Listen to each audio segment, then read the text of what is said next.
Thank you, sponsors. Beckett Media, Beckett Grading, Beckett Authentication, ComC.com, Burbank Sports Cards, Mike Stadium Sports Cards, Heritage Auctions, Huxton Scott Auctions, Topps, Upper Deck, and Panini. Henry Aaron was larger than life. My whole life, my earliest memory of baseball was watching the 57 World Series on black and white TV with my parents. I was getting aware of baseball. And Hank Aaron, the Braves won. Hank was the MVP that year. He made things look easy. This is a tribute episode to Hank Aaron, who passed away this morning. So this episode will be delivered tomorrow morning.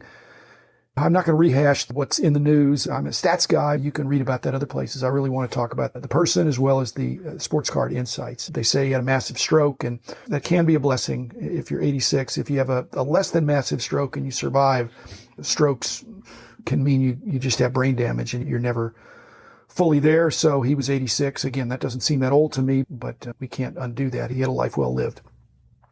By all accounts, a humble guy.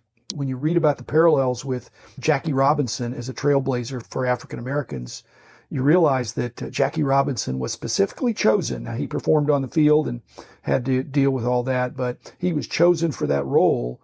Hank was not chosen to be the all-time home run king and to supplant Babe Ruth. That happened. Hank was gracious through all of that. When you're, like I said, supplanting a legend, that's pretty rough. He got a lot of negative letters and things like that, which is tragic. I never met Hank Aaron, but I had an encounter with Bud Selig, who just went on and on with it, totally revered Hank Aaron. Always thought that Bud, as the commissioner, was not a big fan of Barry Bonds, but I think it may have been he was such a close friend with Hank Aaron, who had been Milwaukee and then Atlanta and then back to Milwaukee as the Brewers, which was Bud Selig's franchise before he was commissioner.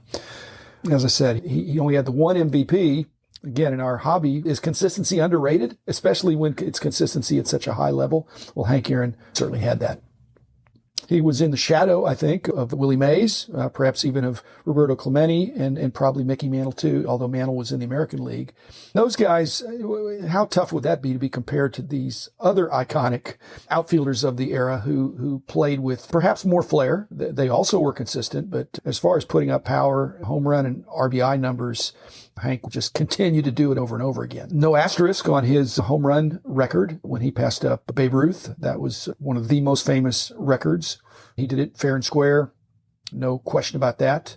But the record he was proudest of was being the all-time RBI leader. And after all, you win the game by not who has the most home runs, but who had the most runs, and you got to bat him in. So he was certainly a clutch hitter.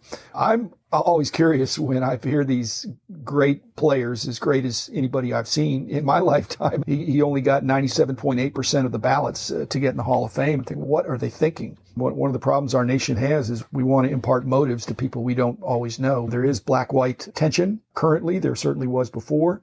The perspective of many white people, especially of my age, they look and see how far the culture has come over the decades. But if you talk to black people, and I think it's almost impossible for a white person to think like a black person and vice versa. But my black friends, it's pretty obvious that they're very aware that even though the situation has improved over the decades, it's not all the way there yet. In many cases, there's still quite a ways to go. And I'm hoping that we do get a greater sense of racial concern and hope for the future that things would be better. As far as Hank's cards, his rookie card, well known, 54 Topps, one of my prized possessions. I have personally autographed one. Again, I didn't do it in his site, but it's a 54 Topps card that's autographed by him. One of the last things I will sell.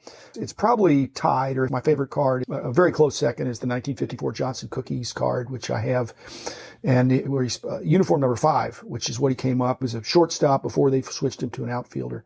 And little known fact, that card is on my mini wall. I have a wall of fame, and the primary wall of fame is standard size cards in alphabetical order, 1 per player. But I also have a little mini wall that is for oversized slabs. And the 54 Johnson Cookies card is slightly oversized. So it made my mini wall, in case you ever get a chance to see that. So 54 Topps, famous for Aaron rookie, but also Kaline and Banks, 2 other great players who came up at that same time and played their whole career with the same franchise. I love that. And then, of course, Hank's got other cards.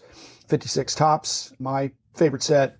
Notoriety of Willie Mays erroneously being in the smaller picture, and that they didn't even respect Hank at that point, third-year card, to get a more desirable number than number 31. So not divisible by 10 and not even divisible by 5. If you're investment-oriented, I see the grayback version of that card being quite a bit tougher. Similar values, but the grayback is, I think, twice as tough, but it didn't twice the price. 57 Topps was the reverse negative. Again, that's one of the things the popular culture, the other magazines back in the day always liked to throw that up there as an interesting card. Obviously, one of the greatest right-handed hitters. Pretty obvious when he's up there, reverse negative. 58 Topps, another card that's underrated, is the yellow name version of his 58 Topps card. The last card I'll mention is his 58 Topps Mantle and Aaron World Series Hero combo card. Is one of the greatest combo cards of all time. Whenever I had that in inventory, it sold very quickly because it was Mantle and Aaron in 58 when they were both at the top of their game. Lastly, how I should have found out about Hank Aaron's death was that my ComC account had a flurry of sales of Hank Aaron cards. They're not making offers. They're just grabbing them. I'm not going to raise my prices, but it's a free world. And the only good thing, when somebody passes away, there's a time to remember them by buying their cards, and to feature their cards is a good thing. Hank Aaron, certainly worthy of full respect as one of the key players of my lifetime. Again, I'm a Roberto Clemente guy, but Hank Aaron was right up there. Thanks everybody for letting me reminisce about Hank Aaron. Greatly missed.